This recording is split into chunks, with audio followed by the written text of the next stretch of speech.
Fever குறையவே இல்ல. இருந்தாலும் பல்லாவரம் வரைக்கும் நான் கிளம்பி போயிட்டேன். இத வந்து ஆன்லைன்ல பார்த்தேன். இதே மாடல் வந்து நம்ம வந்து ஆர்டர் பண்ணோம்னா, அட்லீஸ்ட் 3 நாள் ஆகும். ஆனா நேத்திக்கே எங்க அப்பா வந்துட்டு வீட்டுக்கு கூட்டு வந்துட்டு, அதாவது பக்கவாதம் வந்து படுத்த படுக்கையா இருக்கிறவர, இது 3 நாள் வரைக்கும் நம்ம வெயிட் பண்ண முடியாதுன்னு சொல்லிட்டு, இன்னைக்கு காலையிலேயே போயிட்டு ஆர்டர் பண்ணேன். சரவணா ஸ்டோர்ல பார்த்து, அட்லீஸ்ட் ஈவினிங்கே வந்துருச்சு. கொஞ்சம் சிரமமா தான் இருந்தது.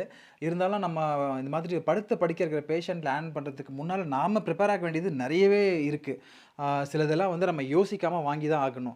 அதோட வந்து சுகர் செக் பண்றது, பிபி செக் பண்ற மானிட்டர்லாம் வந்து வீட்லயே இருக்கு ஆல்ரெடி. அந்த கண்டிஷன் எடுத்து பார்த்தோம். வொர்க்கிங் கண்டிஷன் இருந்தது. இல்லன்னா அதையும் நம்ம வாங்கி வைக்கணும்.